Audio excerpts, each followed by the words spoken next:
اما بعد الله متعال سپاس میگیم که باز برای شما توفیق داد که برای فهم دین الله متعال اینجا جمع بشیم و از الله استدعا داریم نیت‌های ما را خالصانه بگردانه و توفیق فهم درست و دقیق شریعتش را بر ما نصیب بکنه. و سلسله درس‌هایی که در باب نظام سیاسی اسلام ما شما داریم، درس امروز ما شما از اصول فکری نظام سیاسی اسلام ذکر می‌کنیم که بعد از اینها مفاهیم فکری است که ابعاد عملی هم داره. اصلش چیست؟ یک اصل از اصول فکری است اما ابعاد عملی هم داره. و این پاسخ بر اون سوالات است که در شرایط امروزی زیاد مطرح است. نظام اسلامی چه رقمی میباشه؟ نظام اسلامی چه رقمی میباشه؟ نه فلانی ها با ما تعریف نظام اسلام معرفی نمیکنن. تعریف اصلی و اساسی و کلی و محورهای اساسی که نظام سیاسی اسلام در پایه از اونها استوار هست اینجا ان شاء الله ما می‌کنیم. یک، اصل اول از اصول فکری حاکمیت شریعت الله تعالی. این اصل غیر قابل انکار و غیر قابل تعدیل و نقطه اساسی و اولی و محوری است که نظام اسلامی را از غیر نظام ها تفکیک می‌کند.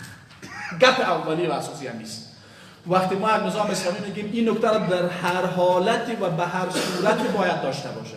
نقضی این قاعده به هیچ وجه یک نظام اسلامی و اصلاح داشته نمیتونه. او چیز حاکمیت شریعت. حاکمیت شریعت به معنای چی؟ مفهوم حاکمیت شریعت به چی معنا است؟ ما شما در باب اصول فقه هم شما خواندین، ما شما حکم را تعریف میکنیم. حکم به انواع مختلفش، یکی حکم تکوینی است، این تقسیم بندی را هم بفهمید. یکی حکم تشریعی، حکم تکوینی است. الله متعال کافر هم خلق کرده، مسلمان هم خلق کرده. خلقت حکم چیست؟ تکوینی. اما دین حکم چیست؟ حکم تشریعی. اصل اول از اصول نظام سیاسی اسلام و همه نظام هایی که اسلام داره حاکمیت چیست؟ حاکمیت تشریعی الله، یا به تعبیر دیگه تسلیم شدن به حاکمیت تشریعی الله اصل اول از اصول است که یک نظام سیاسی باید به او باورمند باشه و به او معتقد بوده باشه. او از کجا گرفته میشه؟ ان الحکم الا لله. حکم نیست مگر از آن الله. معنایش چیست؟ معنایش چیست که ما به خاطر قوانین خود و به خاطر قواعدی که زندگی میکنیم، به خاطر شناخت حکم به کجا باید مراجعه بکنیم؟ به دین الله تعالی، به شریعت الله تعالی. دقت کردیم و این آیات را که شما بارها شنیدین در محور اصلی فلا و ربک لا یؤمنون حتی یحکموک فیما شجر بینهم ثم لا یجدوا فی انفسهم حرجا مما قضیت و یسلموا تسلیما. فلا و ربک لا یؤمنون، قسم به الله، به پروردگارتان سوگند که شما مؤمن شده نمیتونید حتی یحکموک فیما شجر بینهم، تا اینکه مرجع حکم شما کی باشه؟ رسول الله صلی الله علیه و سلم. ثم لا یجدوا فی انفسهم حرجا مما قضیت، سپس از قضاوت و فیصله پیامبر در قلبتان احساس حرج نکنین و یسلموا تسلیما. در هر مثلا در باب نظام اقتصادی به حکم الله متعال که باید چی باشه؟ به صورت قطعی پابند باشه. وقتی حکم الله متعال دیگه در مورد مخالفت نکنه. پس مصدر تشریعی نظام سیاسی که ما برای از اسلام پسوند اسلامی را میتیم و قبول کرده میباشیم است که او به حاکمیت تشریعی الله چی باشه؟ باورمند باشه. اگر کسی به حاکمیت تشریعی الله باورمند نبود، اگر در اول نظام خودم اسلامی بگه، در وسطش اسلامی بگه، در آخرش اسلامی بگه، اسلامی نیست. دقت کردید؟ پس به حاکمیت تشریعی الله نفند باید چی باشه؟ باید باشه. و ما کان للمؤمن ولا مؤمنة اذا قضى الله ورسوله امرا ان يكون لهم الخيرة من امرهم. برای هیچ مرد مسلمانی و برای هیچ زن مسلمانی در آنچه که الله و پیامبر فیصله کرده هیچ اختیار دیگه وجود نداره. دقت کردید؟ و صفت مؤمن چیست؟ وقتی برش گفته میشه که حکم الله است ان یقولوا سمعنا و اطعنا، و صفت منافق نیست که میگه یقولوا سمعنا و اطعنا. پس به حکم الله باورمند باش، معتقد و باورمند بودن به شریعت الله تبارک و تعالی باشه. و مراجعی که بر قوانین خود وضع میکنن این مراجعشان مقید باشه به این که آنچه که از قوانینی که در شریعت الله متعال به صورت صریح وجود نداره را در روشنایی شریعت الله و مطابق معیارهایی که علما در باب فقه اسلامی برای مجتهدین میگن و در باب اصول فقه میشه مطابق این اصول چی بکنن؟ قوانین جدیدی که در امور روزمره امروزی ما شما وجود نداره در به صورت واضح، اینها را موافق با شریعت چی بکنن؟ وضع بکنن. موافق با شریعت وضع بکنن و مخالفت با شریعت کردن نمیتونه. اون نظام اسلامی بوده نمیتونه که بیاد مثلا پارلمان فیصله بکنه که زنا حلال است. وقتی یک نفر امور قطعی حرام را حلال بکنه، این به حاکمیت تشریعی الله قائل نیست. این نظام به هیچ وجه اسلامی بوده نمیتونه. چیزی که الله حرام کرده به صورت قطعی، البته ببینید این نکته را باز بفهمید، تفصیل نیست. در کدام موارد یقینی و تفصیلی و اجماعی. در موارد اجتهادی که میگه حلال حرام، در این مورد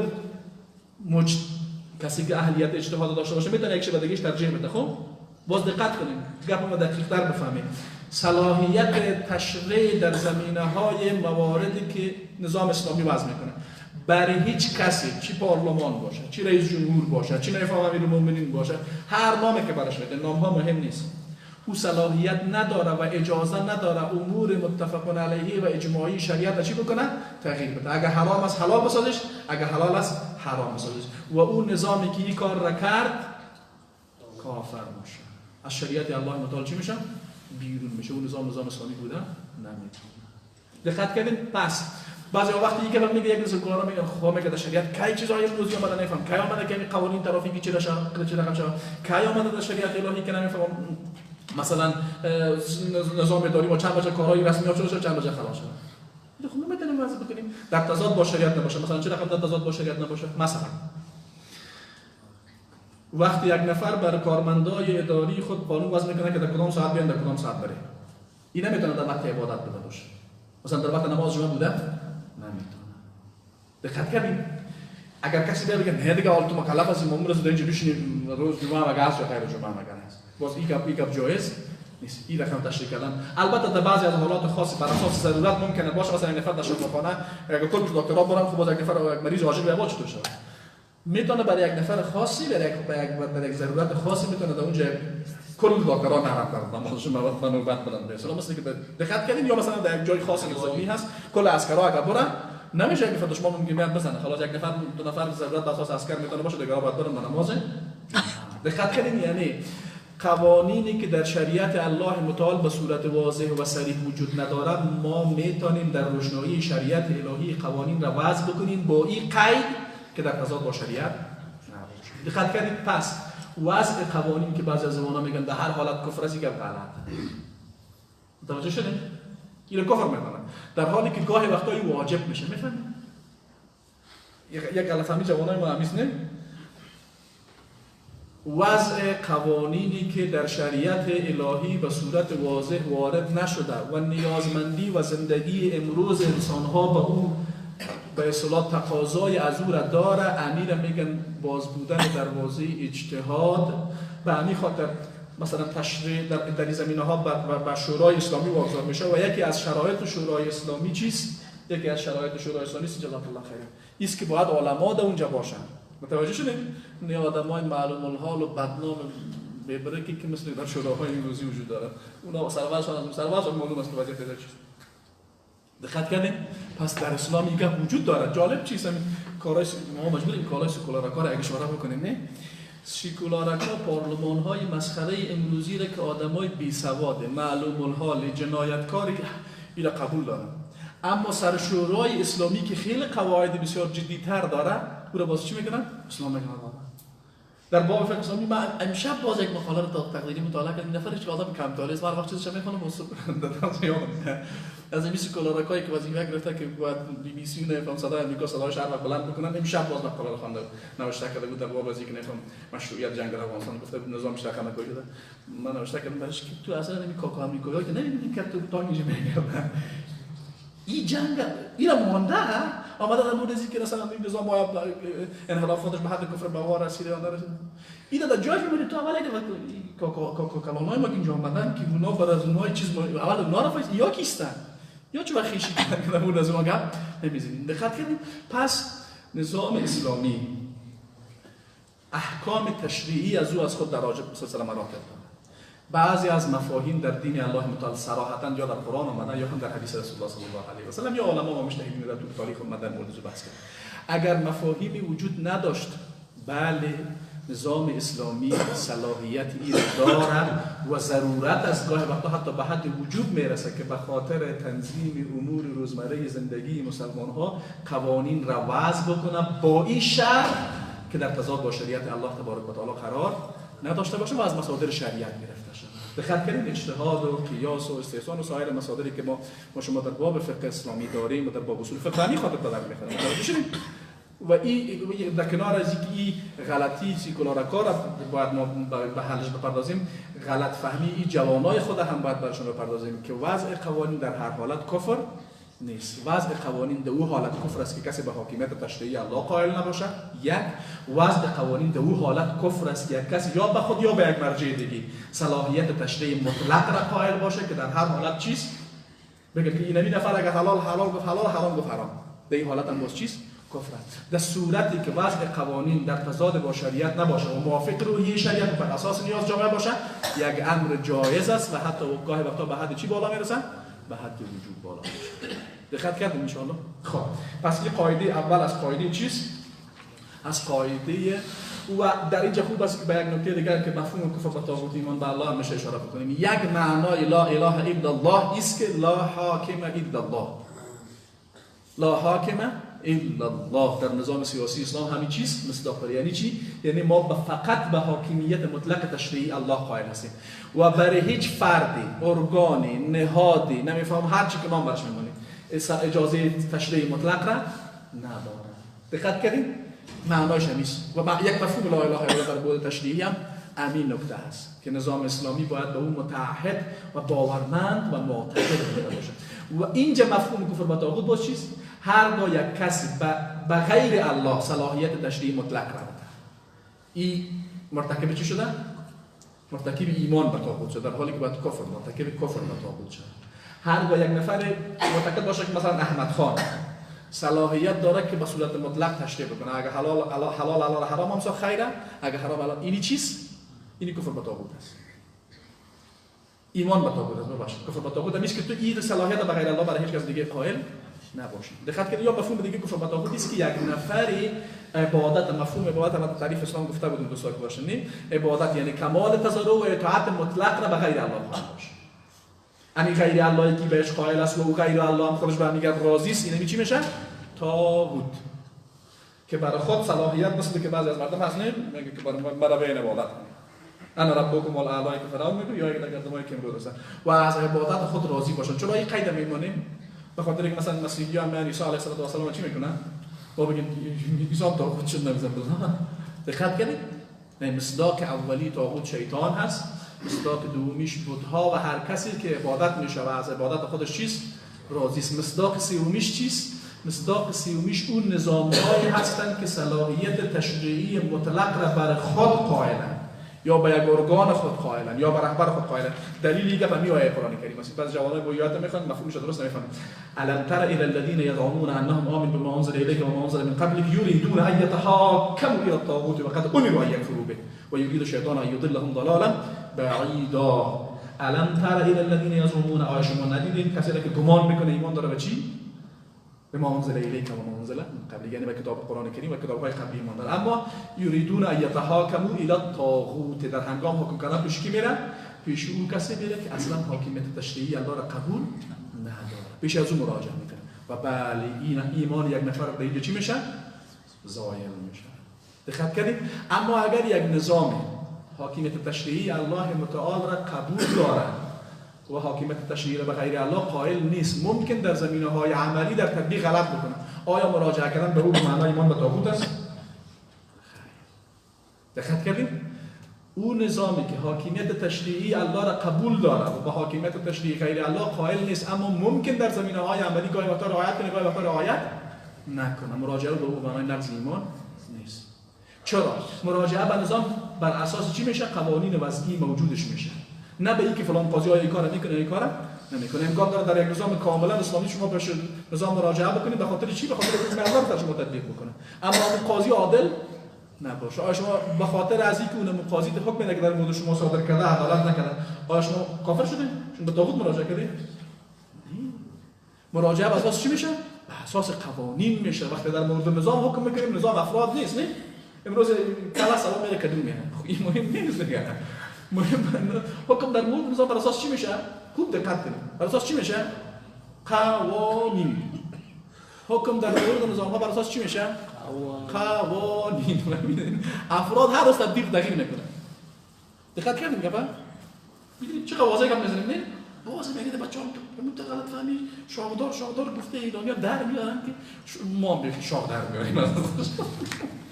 خب پس مفهوم ایمان به الله و تسلیم شدن به حاکمیت تشریع الله را ان شاء الله فهمیدین نه؟ مفهوم تسلیم شدن به حاکمیت تشریعی الله در باب نظام سیاسی یعنی پس اون نظام‌هایی که ارگان‌های که صلاحیت وضع قوانین را دارند و وضع قوانین از اونها مطلق صلاحیت مطلق دارند، این نظام‌های طاغوتی کفری اگر قبلا مسلمان بوده باشن مرتدن، اگر قبلا مسلمان نباشن در اول کافرن.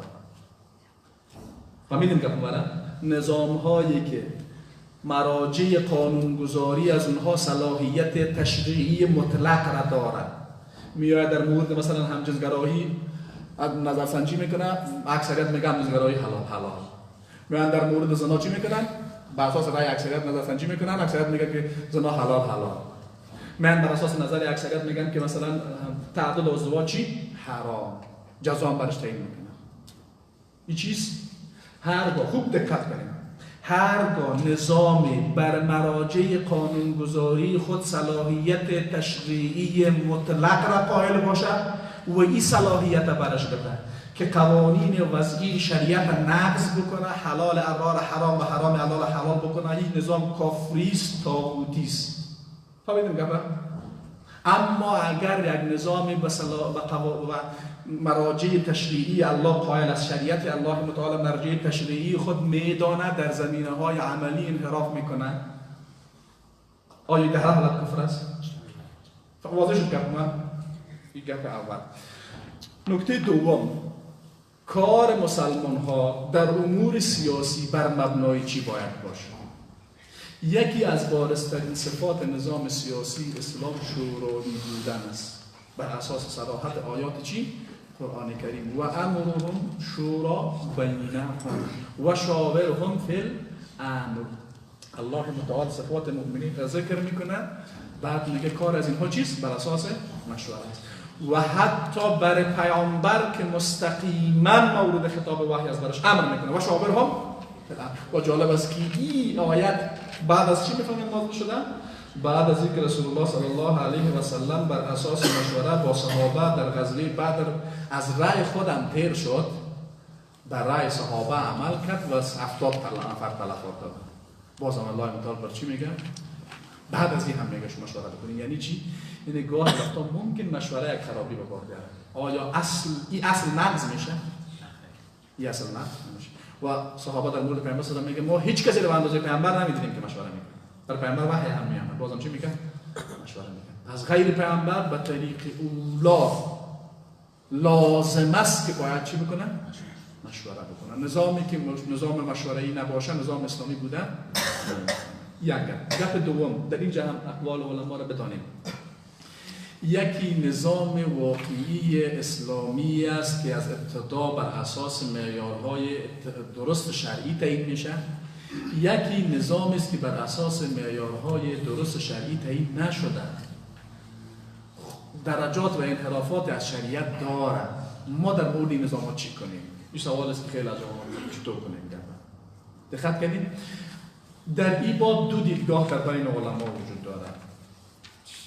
دیدگاه اول، البته مورد اجماعیش نیست، که هرگاه یک نظامی و یک زمانداری انحرافش به حد چی برسه؟ کفر بواح، واجب است در مورد از این باید چی شود؟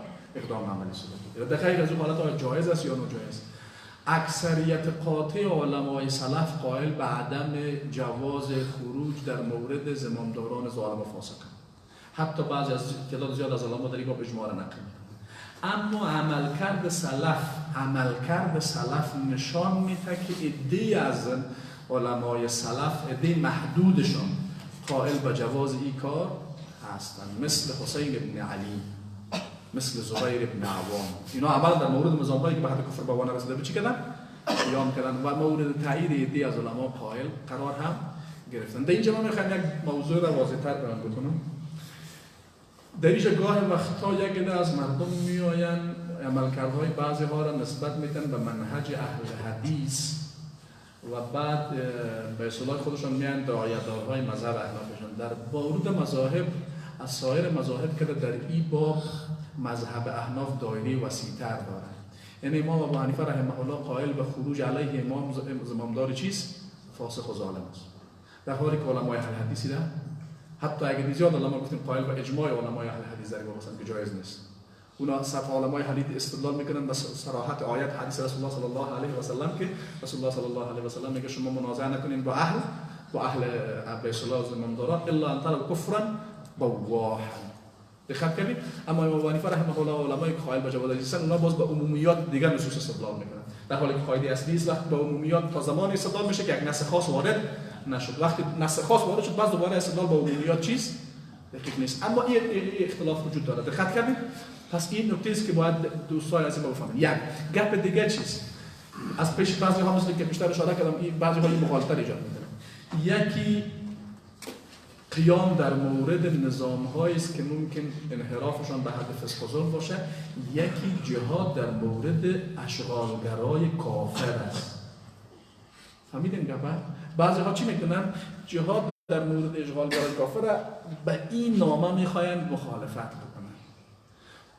درست است که مثلا ما طرفدار هستیم که در مورد ما شخصا وقتی زیاد تحقیق کردیم و عوامل مختلف دیدیم، بله وقتی که نظام به حد کفر بوان رسد تاریخ امت نشان داده که کسانی که به اصطلاح قیام کردن به نتیجه خاصی نرسیدن. اما آیا با این دلیل ما باید اشغال رسمی کفار متجاوز حربی را تحمل کنیم؟ نه. جهاد در مورد کفار متجاوز اصلی اشغالگر جداست. قیام در مورد زمامدارانی که به حد فسق و ظلم میرسن جداست. قیام در مورد از اینها بله درست نیستن به اساس اهل حدیث، حداقل رأی اهل حدیث. اما اگر اشغال مستقیم کفار حربی بود باز چی؟ جهاد دیگه بود، در باب دفع ظلم است و در باب دفع تجاوز و اشغال است. جهاد بر دفع تجاوز و اشغال جداست. جنگ در مقابل نظام ها چیست؟ اگر اشغال نبود بله من شخصا طرفدار از این هستم که در هیچ نظامی از نظام‌های اسلامی که به حد کفر بوان رسیدن باید جنگ صورت نگیره. دقت کردیم؟ این بین از اینا باید چی بکنیم؟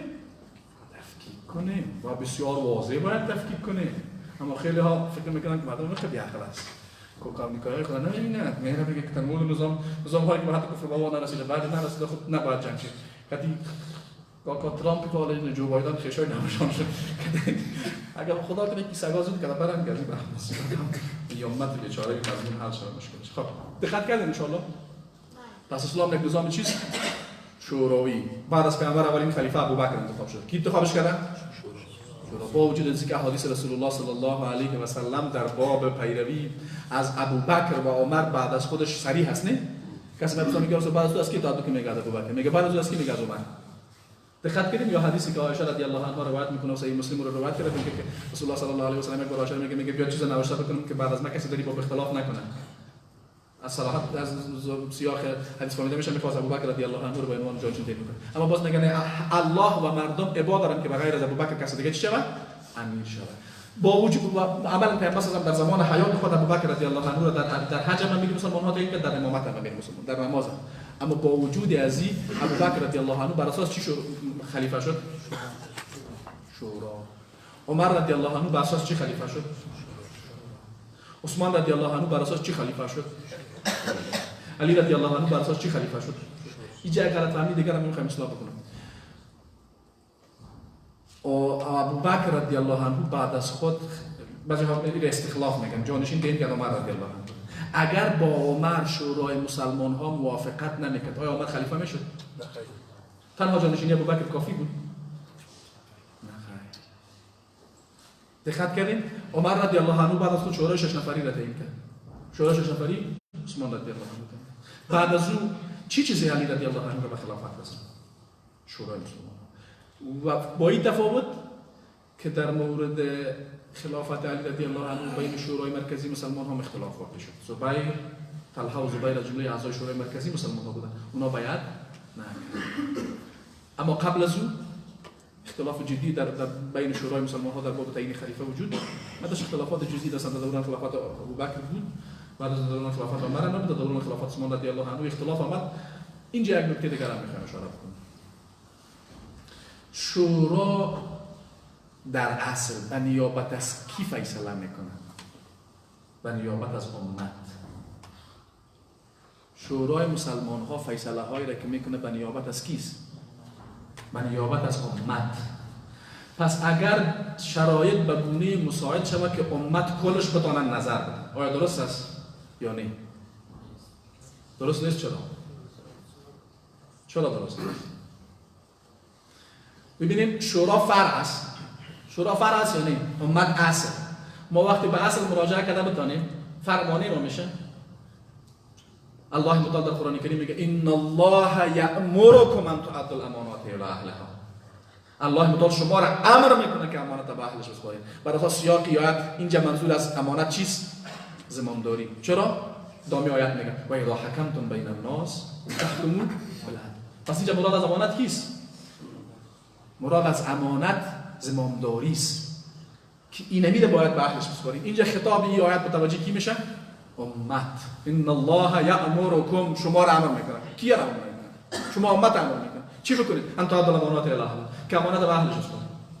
باز اون نفر که امانت به اهلش سپرده زمامدار چی باید بکنه؟ و اذا حکمتم بین الناس ان تحکموا بالعدل. و حدیث رسول الله صلی الله علیه و سلم مفهوم آیات توضیح میده که رسول الله صلی الله علیه و سلم میفرماید اذا وصل الامر الی غیر اهله فانتظر الساعه.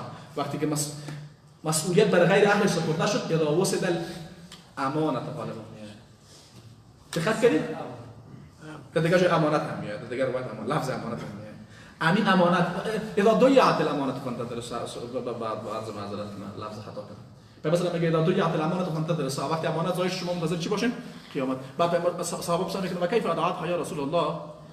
ضایع شدن امانت چه رقمی است؟ مثلا میگه اذا وصل الامر الى غیر اهله، اذا وصل الامر الى غیر اهله، وقتی امر به غیر اهلش سپرده شد. پس امانت در ان الله یأمرکم ان تؤدوا الامانات الی اهلها چیست؟ زمامداری است. اینو باید به کی بسپاریم؟ به اهلش. خطاب ما کیست؟ کل امت. خب توضیح میده باز اگر حل نشد سوال بپرسم. آله شورا به نیابت از امتی کار میکنه. هرگاه فیصله شورا مورد قبول امت قرار گرفت، گپ حل است. فیصله‌ای که در سقیفه بنی ساعده در مورد خلافت ابوبکر شد، امت به مخالفت نکرد، بهش تسلیم شد. به خلافت عمر هم تسلیم شد. در مورد تعیین خلیفه در شورای 6 نفری که عمر تعیین کرده بود اختلاف واقع شد. در بین اعضای شورا اختلاف واقع شد. چطور کردن؟ عبدالرحمن ابن عوف، من اشتباه نکنم، یکی از اعضای اون. پس دوباره رفت از کی پرسان کرد؟ آیا امکان نظرسنجی از کل امت در امو زمان با اونمو شرایط برای عبدالرحمن ابن عوف ممکن بود؟ نه. از کی پرسان کرد؟ از همه کسانی که امکان براش وجود داشت. رفت از همه اهل مدینه پرسان کرد. از زن و مرد مدینه پرسان کرد. چرا عبدالرحمن رفت از زن و مرد مدینه پرسان کرد؟ چرا؟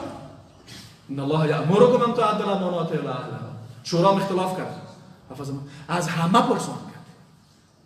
پس اینجا میخوایم یک گپ اشتباه دیگر که جوانان تو بیخی پرجذبه هستن در باب تکفیرش ماشاءالله حل بکنیم. یک میگه انتخابات کفر است.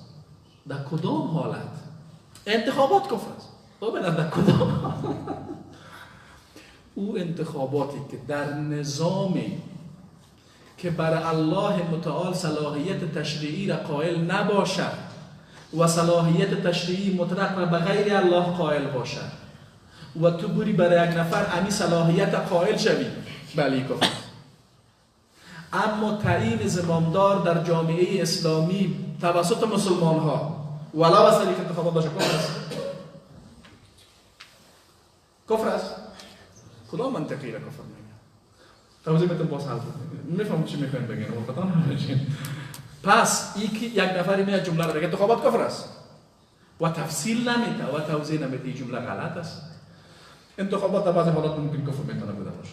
در کدام حالت؟ در حالتی که نظام حاکم باشه که اصلا صلاحیت تشریعی الله را قائل نباشه، مثل نظام هایی که واضح میگن ما سیکولاریم، هیچ دینی را قبول نداریم و عملا قوانین را وضع میکنن خلاف چی؟ اصلا به همین دین دیگه ریشه قبول ندارن. این کفر است. در بعضی از حالات میتونه حرام بوده باشه. چی کسی؟ وقتی یک نفری برا با یک نفر اهل تعیین به اصطلاح رای بده که نفر اهلیت زمامداری جامعه اسلامی را جایز است. در بعضی از حالات میتونه چی باشه؟ جایز. در بعضی از حالات واجب. ببینید مراتب احکام خود. میتونه کفر باشه، میتونه حرام باشه، میتونه مکروه باشه، میتونه جایز باشه، میتونه سنت و مستحب بیاد تا واجب. ببینید اینا همه چی دارن؟ حالت دارن. یک دفعه می آخرش محکم میگه همین خود محکم میگه برو بکش بگم این قبل غلط است و این خلاف اصول علمی و شرعی و عقلی است. دقت کنید. پس زمامدار در جامعه اسلامی بر اساس شورای مسلمان ها تعیین میشه. شورای مسلمان ها اون مردم میگن که جامعه اسلامی به کف از اونها تسلیم باشه. دقت کنید. اگر به همین اتفاق شد جنجال نیست که در میره دیگه باشه و اگر نشد چطور کنید؟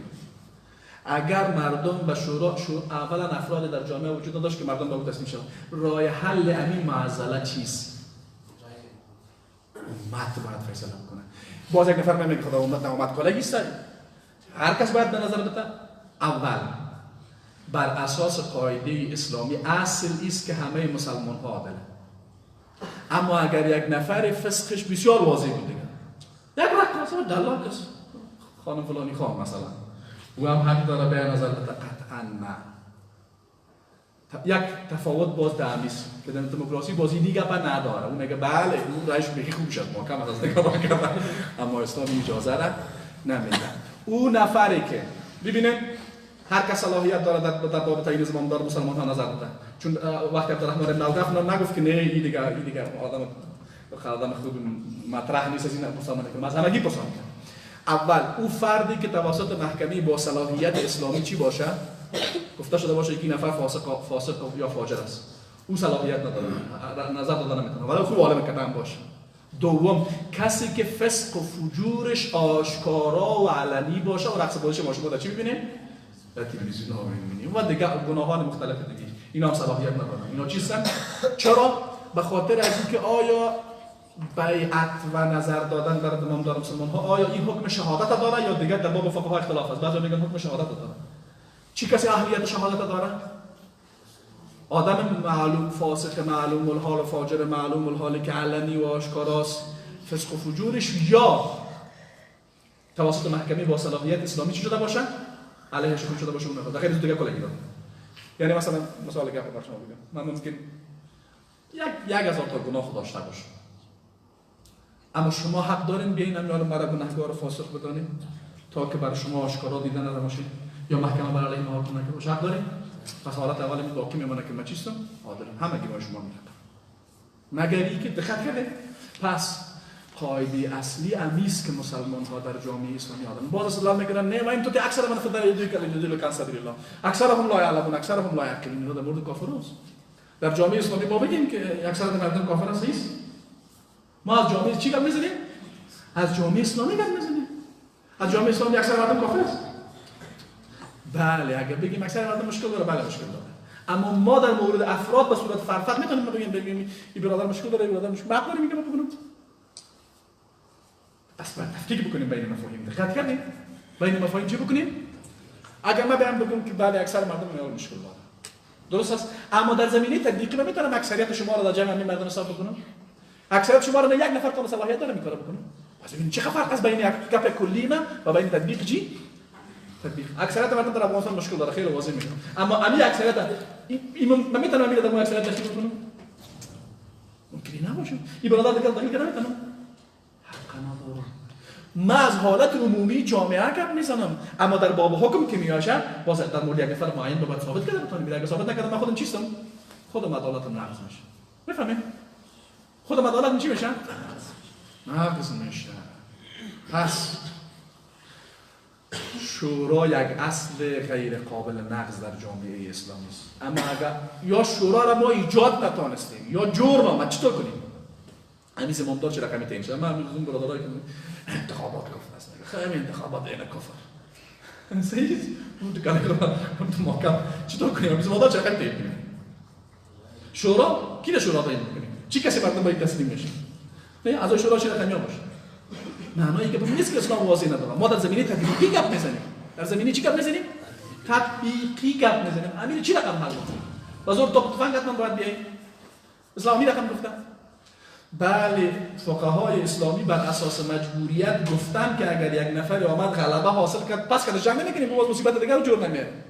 اما این گپ فقهای به معنای است که حتما ما باید بریم تفنگ بگیریم تا به زمان داری در جامعه اسلامی برسیم. همین معنا رو داره. همه‌شان اتفاق دارن. ما اجماع نمی‌کنیم که کفر نداره برای جنگ بکنن برای اینکه ما زمامدار شویم.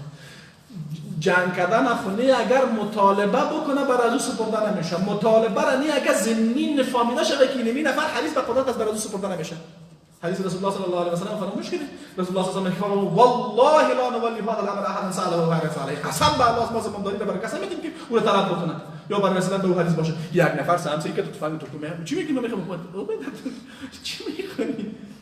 پس یکی حالات اصلی است که فقهای اسلامی توضیح دادن، یکی حالات مجبوریت. اگر یک نفر بی‌بدک شد آمد سر ما حکم کرد پس کنه جنگ کنیم؟ نه میگه ما آمده دیگه چطور کنیم؟ ما به اصطلاح آمیانه آمده را رد نیست دیگه. حالا چی میکنیم؟ بر اساس مجبوریت او را تحمل میکنیم که مصلحت جامعه اسلامی تامین شود و فساد کلانتر ما نه انجامیم. پس فرق است بین گپ. میفهمید من چی میگم؟ نه؟ اگر یک در جامعه اسلامی یک نفر به زور توپ و تفنگ خود آمد سر ما حکومت کرد که انحرافش به حد کفر بالله نبود، فقها میگن به او بیعت باید شود. معنای از این گپ است که آیا این کار جایز و مشروع و فرض است؟ خیر، اصل این کار جایز نیست، اما وقتی به رهبری رسید به خاطر حفظ مصلحت جامعه اسلامی به او باید چی شود؟ حالا شد باید شود. در چی؟ هر بدی که گفت قبول میکنیم. لا طاعت لمخلوق فی معصیت الخالق. در امر نافرمانی الله امر میکنه باز اطاعتش نمیکنیم. از این نفر که اصلش مشروع نیست، یک نفری که بیخی از طریق مشروع آمده باشه اطاعتش نمیکنیم در امر نافرمانی الله. نافرمانی الله. میفهمید چی میگم؟ باز تکرار میکنم. خب به خاطر اینکه خوب بفهمید جوان عزیز. یکی حالت اصلی است. حالت اصلی برای تعیین زمامدار در جامعه اسلامی چیست؟ شورا. اگر شورا نبود یا نتوانست ایجاد شود یا اتفاق در موردش پیدا نشد، میریم به طرف چی؟ رأی مردم. کدام مردم؟ توضیح دادم. آل یک نفر با زور خود آمده که از این چطور کنیم؟ با زور خود آمد در جایی که تمکین پیدا کرد که جنگ نمیشه. چرا جنگ نمیشه؟ مصلحت جامعه هم میره تقاضا میکنه. که هر کس که جنگ میکنیم خون و جان و مال مردم چی میشه؟ اما تو شده یا نشده؟ تاریخ اومد ببینید. شده نشده؟ خب آل امیز امامدار آمد با زور خود آمد سر ما حکومت کرد، هر چی گفت قبول میکنیم؟ نه خیر. کدام گپش قبول میکنیم؟ انما الطاعة فی معروف. حدیث رسول الله صلی الله علیه و اگر با منکر امر کرد لا طاعة لمخلوق فی معصیت الخالق. دوم در مقابلش استاد میشیم. وقتی ما میگیم خروج مسلحانه در مورد زمامدار فاسق و ظالم جایز نیست، به معنای از این نیست که ما در مورد از او باید استادگی نکنیم، بلکه سخن حق در مقابلش میگیم ولو کشته شد. فرق است بین از دیگر نه؟ فرق است بین بیان سخن حق در مقابل زمامدار فاسق و ظالم و بین چی؟ مبارزه مسلحانه داریم. اکثریت و اجماع، حتی اجماع خود اهل حدیث در اجماع بسیار محکم است.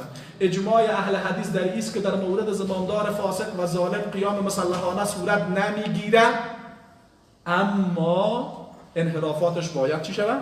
بیان کرده شود. بیان انحرافات پادشاه ظالم و فاسق چیست؟ افضل الجهاد کلمة الحق عند سلطان جائر. افضل الجهاد کلمة الحق عند سلطان جائر. افضل جهاد گفتن سخن حق در مقابل چی؟ سلطان ظالم.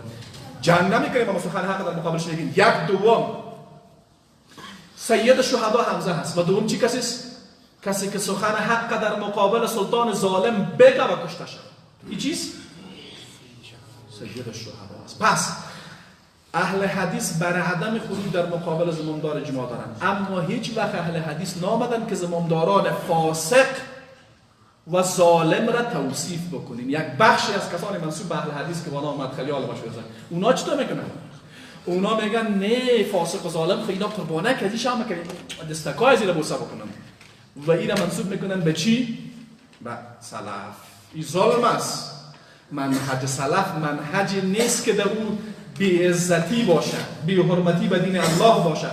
منهج سلف را امام احمد ابن حنبل رحمه الله داشت که با وجودی که در مقابل زمامدار که بعد کفر به وانه رسیده بود استادگی نکرد، اما سخن حق گفت و زندانی شد و شکنجه شد و دره خورد و تهمت سرش بسته شد. دقت کردید؟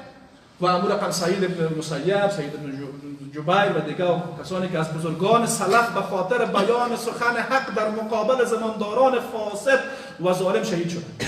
پس اینکه یک نفری بیاید از زمامدارانی که گاهی وقتا ممکن به حد کفر رسیده باشه از اونها دفاع بکنه، یا زمامدارانی که به حد کفر نیستن فسق و ظلمشان آشکار از اونها را دفاع میکنه و توصیف میکنه، دقیقاً وقت گذشته استاد نمی‌آمده. فهمیدین؟ پس این مفاهیم رو باید چی بکنیم؟ تفکیک بکنیم. انشاءالله که گپای من دوستا فهمیده باشن. گرچه من تصمیم داشتم امروز که امی اصول کلی را میگم، اهداف هم میگم، خصوصیات هم میگم، من کمی نیاز به تفصیل شده، امیدوارم که دیگر به سوری نکنم. استاد تشریف آوردن.